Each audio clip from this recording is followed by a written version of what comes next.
हरि ओम तत्सत। शिव सूत्रा पार्ट 2 जीवन जागृति के साधना सूत्र। जागृत स्वप्न सुषुप्त भेदे तुर्या भोग संवित ज्ञानम जागृत स्वप्नो विकल्पः अविवेको माया सोषुप्तम त्रियते भोक्ता विरेशः। जागृत, स्वप्न और सुषुप्ति, इन तीनों अवस्थाओं को पृथक रूप से जानने से तुर्यावस्था का भी ज्ञान हो जाता है। ज्ञान का बना रहना ही जागृत अवस्था है। विकल्प ही स्वप्न है। अविवेक अर्थात स्वबोध का अभाव माया में सुषुप्ति है। तीनों का भोक्ता विरेश कहलाता है। जागृत, स्वप्न और सुषुप्ति, इन तीनों अवस्थाओं को पृथक रूप से देखने जानने से तुर्यावस्था का भी ज्ञान हो जाता है। तुर्या है चौथी अवस्था। तुर्यावस्था का अर्थ है परम ज्ञान। तुर्यावस्था का अर्थ है कि किसी प्रकार का अंधकार भीतर ना रह जाए, सभी ज्योतिर्मय हो उठे, जरा सा कोना भी अंतस का अंधकार पूर्ण ना हो, कुछ भी ना बचे भीतर, जिसके प्रति हम जागृत नहीं हो गए। बाहर और भीतर सब और जागृति का प्रकाश फैल जाए। अभी जहाँ हम हैं वहाँ या तो हम जागृत होते हैं, या हम स्वप्न में होते हैं, या हम सुषुप्ति में होते हैं। चौथे का हमें कुछ भी पता नहीं है। जब हम जागृत होते हैं तो बाहर का जगत तो दिखाई पड़ता है, हम खुद अंधेरे में होते हैं। वस्तुएं तो दिखाई पड़ती हैं, लेकिन स्वयं का कोई बोध नहीं होता। संसार तो दिखाई पड़ता है, लेकिन आत्मा की कोई प्रतीति नहीं होती। यह आदि जागृत अवस्था है, जिसको हम जागरण कहते हैं। सुबह नींद में उठकर वह अधूरा जागरण है, और अधूरा भी कीमती नहीं, क्योंकि व्यर्थ तो दिखाई पड़ता है और सार्थक दिखाई नहीं पड़ता। कूड़ा करकट तो दिखाई पड़ता है, हीरे अंधेरे में खो जाते हैं। खुद तो हम दिखाई नहीं पड़ते कि कौन हैं, और सारा संसार दिखाई पड़ता है। दूसरी अवस्था है स्वप्न की। हम तो दिखाई पड़ते ही नहीं, स्वप्न में भी बाहर का संसार भी खो जाता है। सिर्फ संसार में बने हुए प्रतिबिंब मन में तैरते रहते हैं। उन्हीं प्रतिबिंबों को हम जानते और देखते हैं, जैसे कोई दर्पण में देखता हो, चांद को, या झील पर कोई देखता हो आकाश के तारों को। सुबह जागकर हम वस्तुओं को सीधा देखते हैं, स्वप्न में हम वस्तुओं के प्रतिबिंब देखते हैं, वस्तुएं भी नहीं दिखाई पड़ती। और तीसरी अवस्था है जिनसे हम परिचित हैं। बाहर का जगत भी खो जाता है, वस्तुओं का जगत अंधेरे में हो जाता है, और प्रतिबिंब भी दिखाई नहीं पड़ते। स्वप्न भी तिरोहित हो जाते हैं। तब हम गहन अंधकार में पड़ जाते हैं। उसी को हम सुषुप्ति कहते हैं। सुषुप्ति में ना तो बाहर का ज्ञान रहता है, ना भीतर का। जागृत में बाहर का ज्ञान रहता है, और जागृत और सुषुप्ति के बीच एक मध्य कड़ी है स्वप्न, जहाँ बाहर का ज्ञान तो नहीं होता, लेकिन बाहर की वस्तुओं से बने प्रतिबिंब हमारे मस्तिष्क में तैरते हैं, और उन्हीं का ज्ञान होता है। चौथी अवस्था है तुर्या। वही सिद्ध अवस्था है। सारी चेष्टा उसी को पाने के लिए है। सब ध्यान, सब योग तुर्यावस्था को पाने के उपाय हैं। तुर्यावस्था का अर्थ है भीतर और बाहर दोनों का ज्ञान। अंधेरा कहीं भी नहीं, ना तो बाहर और ना भीतर। पूर्ण जागृति, जिसको हमने बुद्धत्व कहा है, महावीर ने जिनत्व कहा है। ना तो बाहर अंधकार है, ना भीतर, सब तरफ प्रकाश हो गया है। वस्तुओं को भी हम जानते हैं, स्वयं को भी हम जानते हैं। ऐसी जो चौथी अवस्था है, वह कैसे पाई जाए, इसके ये सूत्र हैं। पहला सूत्र है जागृत, स्वप्न और सुषुप्ति, इन तीनों अवस्थाओं को पृथक रूप से जान लेने से तुर्यावस्था का ज्ञान हो जाता है। अभी हम जानते तो हैं, लेकिन पृथक रूप से नहीं जानते। जब हम स्वप्न में होते हैं तब हमें पता नहीं चलता कि मैं स्वप्न देख रही हूँ।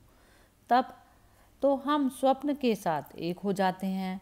सुबह जागकर पता चलता है कि सपना देखा, लेकिन अब तो वह अवस्था खो चुकी। जब अवस्था होती है तब हम पृथक रूप से नहीं जान पाते, तादात्म्य हो जाता है। स्वप्न में लगता है कि हम स्वप्न हो गए। सुबह जागकर लगता है कि अब हम स्वप्न नहीं हैं, लेकिन अब हमारा तादात्म्य जागृत से हो जाता है। हम कहते हैं अब मैं जाग गया, लेकिन तुमने कभी सोचा है कि रात तुम फिर सो जाओगे और यह तादात्म्य में भूल जाएगा। फिर सपना आएगा और तुम सपने के साथ एक हो जाओगे। जो भी तुम्हारी आँख पर आ जाता है उसी के साथ तुम एक हो जाते हो, जबकि तुम सभी से पृथक हो। यह ऐसा ही है जैसे वर्षा आए और तुम समझने लगो मैं वर्षा हो गया। फिर गर्मी आए और तुम समझो कि मैं गर्मी हो गया। और फिर शीत आए तो तुम समझो कि मैं शीत हो गया। लेकिन ये तीनों मौसम तुम्हारे आसपास हैं। तुम इन तीनों से अलग हो। बचपन था तो तुमने समझा कि मैं बड़ा हूँ। जवान हुए तो तुमने समझ लिया मैं जवान हूँ। बूढ़े हुए तो तुम समझ लोगे मैं बूढ़ा हूँ। लेकिन तुम तीनों के पार हो। अगर तुम पार ना होते तो बड़ा जवान होता कैसे? तुम्हारे भीतर कुछ है जो बचपन को छोड़ सका, और जो जवान हो सका वह कुछ बचपन और जवानी दोनों से अलग है। स्वप्न में तुम खो जाते हो। जागकर फिर तुम्हें पता चलता है सपना झूठा था। तुम्हारे भीतर कोई चेतना का तत्व है जो यात्रा करता है। स्वप्न, सुषुप्ति, जागृत तुम्हारे यात्रा के पड़ाव हैं, तुम नहीं हो। और जैसे ही तुम इस बात को समझ पाओगे कि तुम पृथक हो, अलग हो, वैसे ही चौथे का जन्म शुरू हो जाएगा। वह पृथकता ही चौथा है। महावीर के इसके लिए बहुत कीमती शब्द प्रयोग किया गया है। महावीर कहते हैं भेद विज्ञान। वे कहते हैं सारा विज्ञान अध्यात्म का भेद को साफ साफ कर लेने में है। वही इस शिव सूत्र का अर्थ है कि तुम्हें तीनों अवस्थाएं अलग अलग हैं, इसका पता चल जाए। जैसे ही तीनों अवस्थाओं को तुम अलग अलग जान लोगे, तुम यह भी जान लोगे कि मैं तीनों से अलग हूँ। तुम्हें भेद की कला आ गई। अभी हमारी मनोदशा ऐसी है कि जो भी हमारे सामने होता है हम उसी के साथ एक हो जाते हैं। किसी ने तुम्हें गाली दी, क्रोध उठा, उस क्षण में तुम क्रोध के साथ एक हो जाते हो। तुम भूल जाते हो कि क्षण भर पहले क्रोध नहीं था, तब भी तुम थे। क्षण भर बाद क्रोध फिर चला जाएगा, तब भी तुम रहोगे। तो क्रोध बीच में आया, धुआं है। उसने तुम्हें कितना भी घेर क्यों ना लिया हो, लेकिन वह तुम्हारा स्वभाव नहीं। चिंता आती है तो चिंता का बादल घिर जाता है। सूरज छिप जाता है, तुम भूल ही जाते हो कि मैं पृथक हूँ। सुख आता है, तुम नाचने लगते हो। दुख आता है, तुम रोने लगते हो। जो भी घटता है तुम उसी के साथ एक हो जाते हो। तुम्हें अपनी पृथकता का कोई बोध नहीं। इसे धीरे धीरे अलग करके सीखना होगा। हर स्थिति में अलग करके सीखना होगा। भोजन करते वक्त जानना कि भोजन कर रहा है वह शरीर है। भूख लगे तो जानना जिसे भूख लगी है वह शरीर है। मैं सिर्फ जानने वाला हूँ। चेतना को कोई भूख नहीं लग सकती। गर्मी लगे, पसीना बहे तो जानना कि यह शरीर पर घट रहा है। इसका यह अर्थ नहीं कि तुम गर्मी में बैठे रहना और पसीना बहने देना। हटना, सुविधा बनाना, लेकिन शरीर के लिए ही सुविधा बनाई जा रही है। तुम सिर्फ जानने वाले हो। धीरे धीरे प्रत्येक घटना तो तुम्हें घेरती है, तुम उससे अपने को अलग करते जाना। कठिन है पृथक करना, क्योंकि बहुत बारीक फासला है, सीमा रेखा साफ नहीं है, क्योंकि अनंत जन्मों में तुमने तादात्म्य करना सीखा है, तोड़ना नहीं सीखा। तुमने हमेशा अपने को जोड़ना सीखा है। स्थितियों के साथ तुम तोड़ने की बात ही भूल गए। इसका नाम ही बेहोशी है, यह जो तुमने जोड़ना सीख लिया है। थोड़ा दूर हटो, एक एक कदम लंबी यात्रा है, क्योंकि हजार लाखों जन्मों में जिसको बनाया है उसको मिटाना आसान नहीं होगा, पर टूटना हो जाता है, क्योंकि वही सत्य है। तुमने जो भी बना लिया है वह असत्य है। इसलिए हिंदू इसे माया कहते हैं। माया का अर्थ है कि तुम जिस संसार में रहते हो वह झूठ है। इसका यह अर्थ नहीं है कि बाहर जो वृक्ष है वह झूठ है और पर्वत जो है वह झूठ है और आकाश में चांद तारे हैं वे झूठ हैं। नहीं, इसका केवल इतना ही अर्थ है कि तुम्हारा जो तादात्म्य है वह झूठ है और उसी तादात्म्य से तुम जीते हो, वही तुम्हारा संसार है। कैसे तादात्म्य टूटे? तो पहले तो जागने से शुरू करो, क्योंकि वही थोड़ी सी किरण जागरण की है। स्वप्न में तो तुम कैसे शुरू करोगे? मुश्किल होगा, और सुषुप्ति का तो तुम्हें कोई पता ही नहीं। वहाँ तो सब खो जाता है। जागृत से शुरू करो। साधना शुरू होती है जागृत से, वह पहला कदम है। फिर दूसरा कदम है स्वप्न का, और तीसरा कदम है सुषुप्ति। और जिस दिन तुम तीनों कदम पूरे कर लेते हो, चौथा कदम उठ जाता है। वह चौथा कदम है तुर्यावस्था, वह सिद्धावस्था है। जागृत से शुरू करो, क्योंकि वही रास्ता है, इसीलिए उसको जागृत कहा गया है। वह जागृत है भी नहीं, क्योंकि कैसी जागृति, जब तुम वस्तुओं में खोए हुए हो और अपने प्रति तुम्हें कोई भी होश नहीं। इसको कोई जागरण कहना नामात्र का जागरण है, लेकिन इसको जागृत कहा गया है।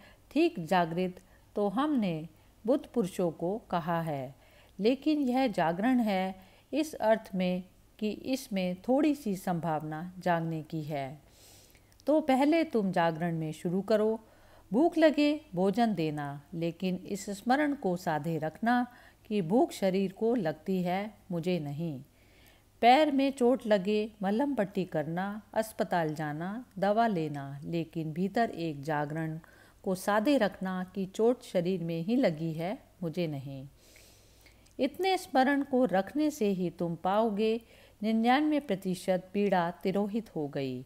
99% पीड़ा इतना होश रखने से ही तिरोहित हो जाती है कि जो चोट लगी है वह मुझे नहीं। इतना बोध भी तत्क्षण तुम्हारे दुख को विसर्जित कर देता है। 1% बची रहेगी, क्योंकि यह बोध पूरा नहीं हुआ। जिस दिन बोध पूरा हो जाएगा उस दिन समग्र दुख विसर्जित हो जाएगा। बुद्ध ने कहा है, जागृत पुरुष का दुख निरोध हो जाता है। तुम उसे दुख नहीं दे सकते। तुम उसके हाथ पैर काट सकते हो, तुम उसकी हत्या कर सकते हो, तुम उसे आग में जला सकते हो, लेकिन दुख नहीं दे सकते, क्योंकि प्रतिपल जो भी घटता है वह उनसे अलग है। तो जागने से शुरू करो। रास्ते पर चलना जरूर, लेकिन ध्यान रखना कि तुम नहीं चल रहे, शरीर ही चल रहा है। तुम कभी चले ही नहीं, तुम चलोगे कैसे? आत्मा का कोई पैर है कि वह चल सके? आत्मा का कोई पेट है जिसे भूख लग सके? आत्मा की कोई वासना नहीं है, सभी वासना शरीर की हैं। आत्मा निर्वासना है, इसलिए न चलती है न चल सकती है। तुम्हारा शरीर ही चल रहा है, इसे जब तक होश रहे संभालने की जरूरत करो। धीरे धीरे एक बड़ा अनूठा और अनुभव होगा कि रास्ते पर चलते हुए तुम अचानक किसी दिन पाओगे कि तुम्हारे भीतर दो हिस्से हो गए, एक चल रहा है और एक नहीं चल रहा, एक भोजन कर रहा है और एक भोजन नहीं कर रहा। उपनिषद कहते हैं, एक ही वृक्ष पर बैठे हैं दो पक्षी। ऊपर पक्षी शांत है, ना हिलता ना डुलता, ना रोता ना हंसता, ना आता ना जाता, बस बैठा है शांत। नीचे का पक्षी बड़ा बेचैन है, इस डाल से उस डाल पर उछलता है, इस फल को पकड़ता है, उसको पकड़ता है, बड़े सपने देखता है, बड़ी दौड़ धूप करता है। ये दोनों पक्षी तुम्हारे भीतर हैं। वह जो वृक्ष है वह तुम हो। एक तुम्हारे भीतर पक्षी है जो कभी हिला डुला नहीं, जो बस बैठा देख रहा है। उस पक्षी को हमने साक्षी कहा है। जीसस ने कहा है, एक ही बिस्तर पर तुम सोते हो, उसमें एक मरा हुआ है, एक सदा जीवित, और एक सदा मरा हुआ है और एक सदा जीवित रहेगा। वह बिस्तर तुम ही हो। जब रात तुम बिस्तर पर सोते हो तो उसमें एक मुर्दा है, एक उसमें शाश्वत चैतन्य है। पर फर्क करना, फासला करना कठिन और उद्यम की जरूरत है। तो पहले तो तुम दिन से कोशिश करो। सुबह उठते हो, जब पहली किरण आती है होश की, तभी से तुम साधने की कोशिश करो। हजारों प्रयास करोगे तब कहीं एक प्रयास सफल होगा। एक भी सफल हो जाए तो तुम पाओगे हजारों साल भी मेहनत करनी महंगी नहीं थी। क्योंकि एक क्षण को भी यदि तुम्हें यह पता चल जाए, जो चल रहा है वह तुम नहीं, जो रुका है वह तुम हो, जो वासना से भरा है वह तुम नहीं, जो सदा निर्वासना है वह तुम हो, जो मरण धर्मा है वह तुम नहीं, जो अमृत का स्रोत है वह तुम हो। एक क्षण को भी इसका पता चल जाए, एक क्षण को भी यदि तुम महावीर या बुद्ध हो जाओ या शिवत्व को उपलब्ध हो जाओ, तो तुमने महासंपदा का द्वार खोल लिया। फिर यात्रा सरल है। स्वाद के बाद यात्रा बड़ी सरल है। स्वाद के पहले ही सारी कठिनाई है।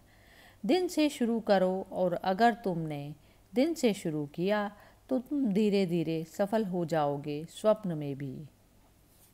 ज्ञानी पुरुष के स्वप्न तिरोहित हो जाते हैं, क्योंकि नींद में भी वह स्मरण रख पाता है कि वह स्वप्न है। भारत ने इसके बड़े अनूठे प्रयोग किए हैं। शंकर वेदांत में सारे जगत को माया की जो धारणा है वह इसी का एक प्रयोग है। सन्यासी को 24 घंटे स्मरण रखना है कि जो भी हो रहा है वह स्वप्न है। जागते भी, रास्ते से गुजरते, बाजार में बैठे हुए भी स्मरण रखना है कि जो भी है वह सब स्वप्न है। यह एक प्रयोग है, एक प्रक्रिया है, एक विधि है। अगर तुमने 8 घंटे जागते में स्मरण रखा कि जो भी हो रहा है वह स्वप्न है, तो यह स्मरण इतना गहरा होता चला जाएगा कि रात स्वप्न भी चलेगा और तुम वहाँ भी याद रख सकोगे, वहाँ भी तुम याद रख सकोगे कि यह स्वप्न है। स्वयं की ओर मुड़ती हुई ऊर्जा ही ध्यान है, और जैसे ही यह स्वयं की तरफ मुड़ती है तब तुम सुषुप्ति में भी होश रख सकते हो, क्योंकि तुम तो होते हो, संसार नहीं होता। सुषुप्ति में स्वप्न नहीं होता, सुषुप्ति में, क्योंकि तुम दोनों को देखने में अटके थे, इसलिए सुषुप्ति में बेहोशी रहती थी। अब तुम्हारी अटक टूट गई। अब दृश्य से तुम्हारा कोई संबंध ना रहा। अब दृश्य के बिना भी तुम हो सकते हो। अब दिया जलता है, उसकी दिए को कोई फिक्र नहीं कि दिए के प्रकाश से कोई गुजरता है या नहीं गुजरता। अब तुम्हारा जीवन भीतर की तरफ मुड़ेगा, तब तुम सुषुप्ति में भी जाग सकोगे। जैसे ही तुम 3 के बाहर हुए, तुम परमात्मा हुए। इन 3 में तुम प्रविष्ट हो गए, इसलिए संकीर्ण हो गए। यह ऐसा ही है कि जैसे तुम खुले आकाश में एक टनल में एक बोगदे में प्रवेश कर जाओ और बोगदा छोटा हो जाए। इंद्रियों तक आते आते तुम बिल्कुल संकीर्ण हो गए। पीछे लौटना है। जैसे जैसे तुम पीछे लौटते हो, तुम्हारा आकाश बढ़ता चला जाता है। जिस क्षण तुम तीनों के पार अपने को देख लेते हो, उस दिन तुम महाआकाश, उस दिन तुम परमात्मा हो जाते हो। जागृत, स्वप्न और सुषुप्ति, इन तीनों अवस्थाओं को पृथक रूप से जानने से तुरीय अवस्था का भी ज्ञान हो जाता है। इसे शुरू करो और धीरे धीरे बढ़ते जाओ। जिस दिन तुम्हें गहरी नींद में होश रह जाए, उस दिन जान लेना तुम में, बुद्ध में, महावीर में शिव में अब कोई अंतर ना रहा। साधक के लिए एक बात स्मरण रखनी जरूरी है कि जीवन का हर क्षण जागृति के लिए उपयोग किया जाए। चाहे भूख हो, चाहे क्रोध हो, चाहे काम हो, चाहे लोभ हो, हर स्थिति को जागरण के लिए उपयोग किया जाए। रत्ती रत्ती तुम इस तरह इकट्ठा करोगे जागरण, तो तुम्हारे भीतर ईंधन इकट्ठा हो जाएगा। उस ईंधन से जो ज्वाला पैदा होती है, उसमें तुम पाओगे कि तुम ना तो जागृत हो, ना तुम स्वप्न हो, ना तुम सुषुप्ति हो। तुम तीनों के पार पृथक हो। ज्ञान का बना रहना ही जागृत अवस्था है। बाहर की वस्तुओं के ज्ञान का बना रहना जागृत अवस्था है। विकल्प ही स्वप्न है। मन में विचारों का तंतुजाल, विकल्पों का, कल्पनाओं का फैलाव स्वप्न है। अविवेक अर्थात स्वबोध का अभाव सुषुप्ति है। यह तीनों अवस्थाएं हैं जिनसे हम गुजरते हैं, लेकिन जब हम एक से गुजरते हैं तो हम उसी के साथ एक हो जाते हैं। जब हम दूसरे में पहुंचते हैं तो दूसरे के साथ एक हो जाते हैं। जब हम तीसरे में पहुंचते हैं तो तीसरे के साथ एक हो जाते हैं। इसीलिए हम तीनों को अलग अलग नहीं देख पाते। अलग देखने के लिए थोड़ा फासला चाहिए। अलग देखने के लिए थोड़ी सी जगह चाहिए। तुम्हारे और जिसे तुम देखते हो, तुम दोनों के बीच में थोड़ा रिक्त स्थान चाहिए।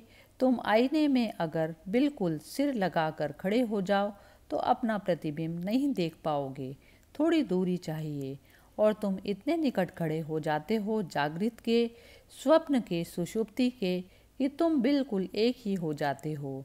तुम उसी के रंग में रंग जाते हो और यह दूसरे के रंग में रंग जाने की आदत हमारी इतनी गहन हो गई है कि हमें पता ही नहीं चलता और इसका शोषण किया जाता है। साधक को भीड़ से बहुत सावधान रहना चाहिए। तुम अपनी आवाज़ खोजो, अपना स्वर खोजो। भीड़ तुम्हें सदा धक्के दे रही है और तुम भीड़ के साथ, जो भीड़ तुम्हें बनाती है वही तुम हो जाते हो। यह इसलिए हो पाता है कि तुम पृथकता अपनी अनुभव नहीं करते और जहाँ भी तुम्हें अपनी पृथकता खोने का मौका मिलता है तुम तत्क्षण खो देते हो। तुम उधार बैठे हो कि कहीं भी डूब जाओ। नींद आई तो नींद में डूब गए, जागृत आया तो जागृत में डूब गए, स्वप्न आया तो स्वप्न में डूब गए। लोग दुखी हैं तो तुम दुखी हो गए, लोग सुखी हैं तो तुम सुखी हो गए। तुम हो या सिर्फ तुम एक डूबने का बिंदु हो। तुम्हारा कोई अस्तित्व है या नहीं, तुम्हारा कोई केंद्र है या नहीं, उस केंद्र का नाम ही आत्मा है। अपने अस्तित्व को जगाओ, डूबने से बचो। एक बार एक पागल खाने में 3 आदमी बंद थे, एक ही कोठरी में, क्योंकि एक ही साथ पागल हुए और तीनों पुराने साथी थे। एक दूसरे को रंग दिया होगा। एक मनोवैज्ञानिक उनका अध्ययन करने आया तो उसने पागल खाने के डॉक्टर को पूछा कि इनमें नंबर 1 की क्या तकलीफ़ है। उसने कहा, यह नंबर 1 एक रस्सी में लगी हुई गांठ को खोलने का उपाय कर रहा था और खोल ही नहीं पाया, उसी में पागल हो गया। और ये दूसरा क्या कर रहा था? यह भी वही गांठ खोल रहा था जो रस्सी में लगी और खोलने में सफल हो गया, इसलिए पागल हो गया। और वह मनोवैज्ञानिक थोड़ा हैरान हुआ। उसने कहा, और ये तीसरा सज्जन? उसने कहा कि जिन्होंने गांठ लगाई थी, कोई गांठ लगा रहा है, कोई गांठ खोल रहा है, कोई सफल हो जाता है, कोई असफल हो जाता है, इससे कोई फ़र्क नहीं पड़ता, सब पागल हो जाते हैं। लेकिन लोग गांठ लगाने खोलने में उलझे हैं।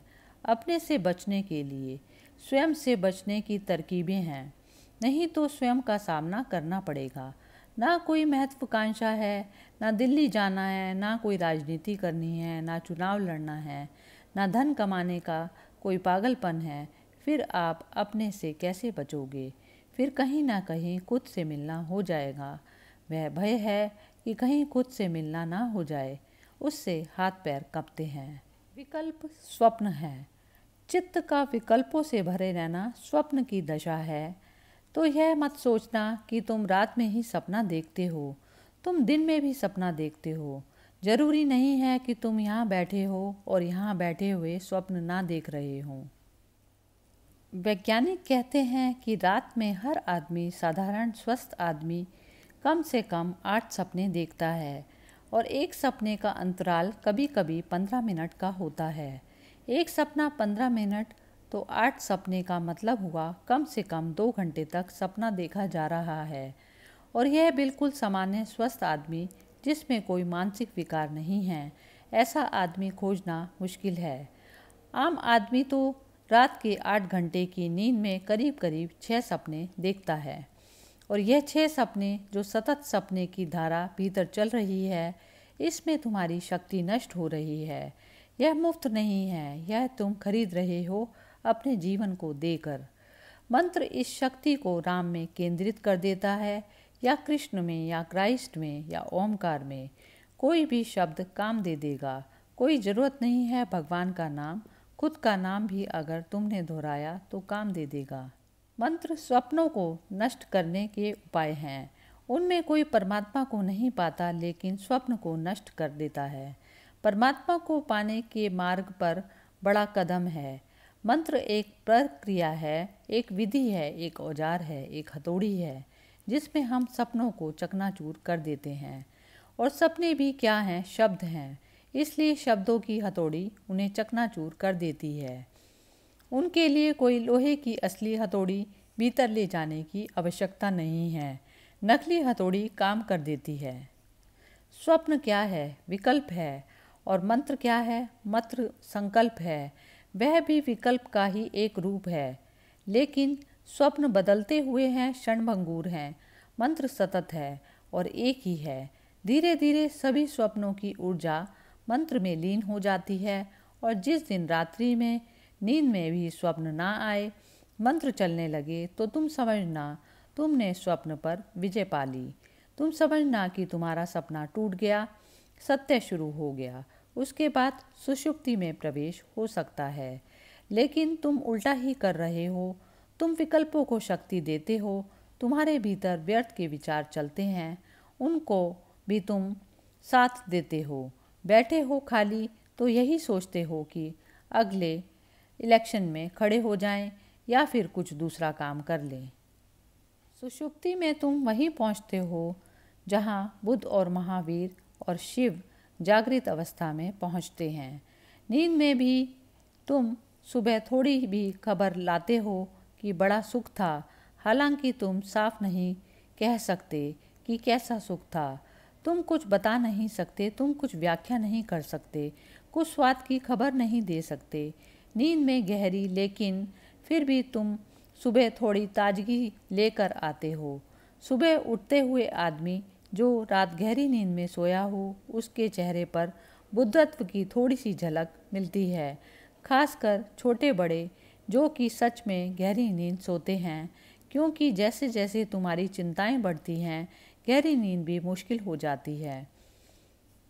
जागृत को, स्वप्न को, सुषुप्ति को, तीनों का भोक्ता, तीनों से पृथक है, तीनों से जो अन्य है, तीनों से जो गुजरता है, तीनों को जो भोगता है लेकिन तादात्म्य नहीं करता, जो तीनों के पार जाता है लेकिन अपने को अन्य मानता है।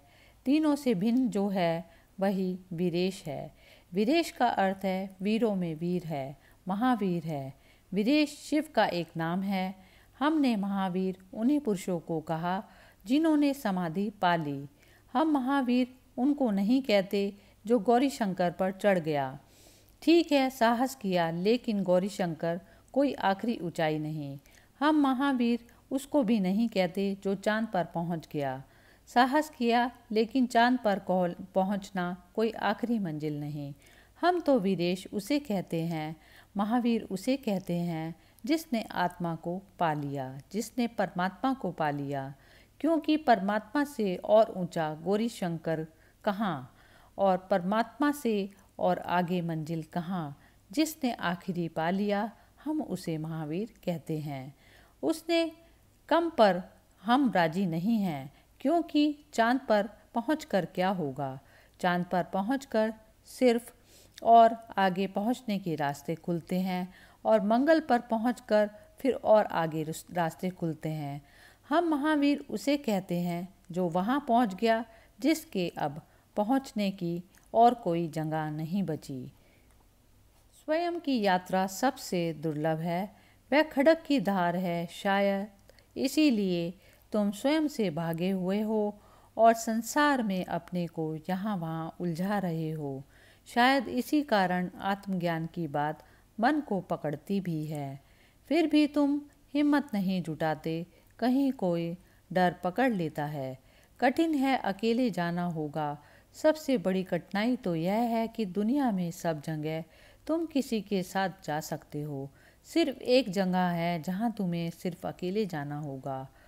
वहाँ पत्नी साथ ना होगी, भाई साथ ना होगा, मित्र साथ ना होगा, गुरु भी वहाँ साथ नहीं होगा, सिर्फ इशारा कर सकता है।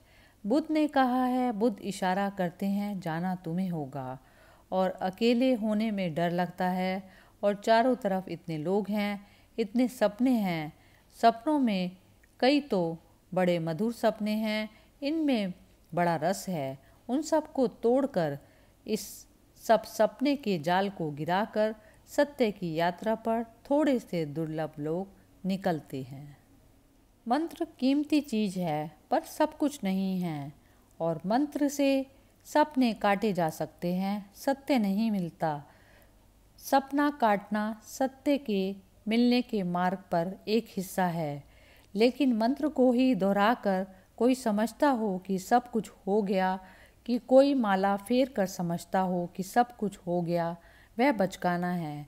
वह अभी योग्य भी नहीं है, समझ के भी योग्य नहीं है। पहुँचने की बात तो बहुत दूर है। दूभर है मार्ग, उस दूभर से गुजरना होगा। और इसलिए यह सूत्र है, उद्यम चाहिए। इसलिए इतनी महान प्रयत्न करने की आकांक्षा चाहिए, अभिप्सा चाहिए कि तुम अपने को पूरा दांव पर लगा दो। मोक्ष खरीदा जा सकता है, लेकिन तुम अपने को पूरा दांव पर लगा दो, यह जरूरी है। इससे कम में नहीं चलेगा। कुछ और तुमने दिया, वह देना नहीं है। वह कीमत नहीं चुकाई तुमने, अपने को पूरा देना पड़ेगा। सत्य पूरा मिलता उसी को है जो अपने आप को पूरा दे देता है। हरि ओम तत्सत।